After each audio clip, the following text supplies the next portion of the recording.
So I'm going to show you how to install a better file manager for your Redmi Note 15 Pro. Now, believe it or not, the default file manager that comes with your Redmi Note 15 Pro actually shows ads. You can see an ad right there. You can just let me try and go back. You can see the file manager app is showing ads.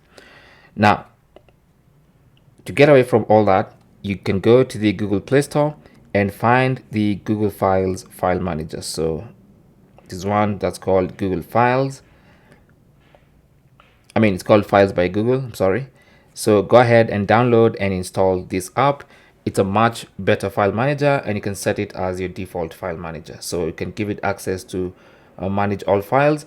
And this is the interface of the Google File Manager, and you can access external devices. It has all the features in this little menu. So if you want a better file manager for your Redmi Note 15 Pro, just go and download Files by Google from the Google Play Store. All right. Thanks for watching and good luck.